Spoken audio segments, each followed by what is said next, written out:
I ngā rangi whakatānei I nohoa te karere hei atārangi kia kahurangi June Jackson.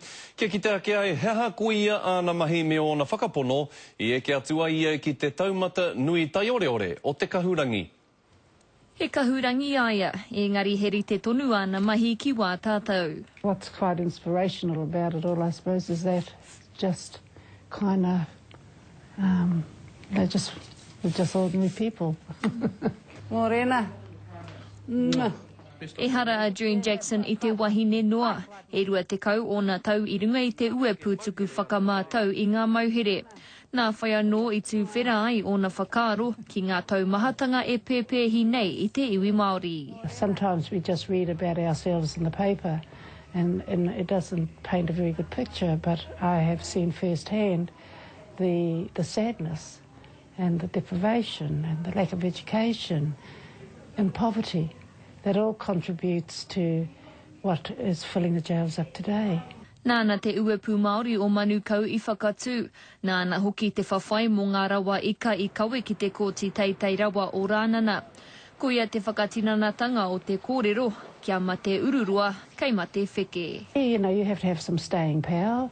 Some people get enthusiastic and then when it gets a bit too tough they fade out and want to do something else. So it's not for the faint-hearted.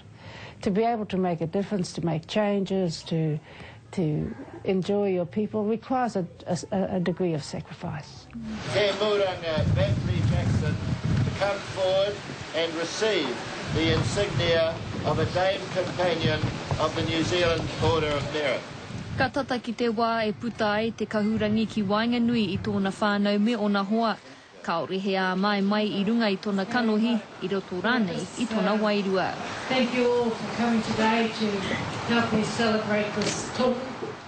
I'm pretty laid back about it all. It's, you know, it's here today and gone tomorrow, you know, and I think for Maori people we've got far more serious things to be concerned with than damehoods and such things.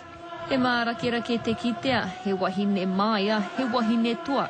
Hei tāna he kaha katoa era I heke iho I ona tipuna. They were strong-spirited women, and I always think about them as I've made my journey, because I descend from them, and I don't know that I'm as good as them, but I'll give it my best shot.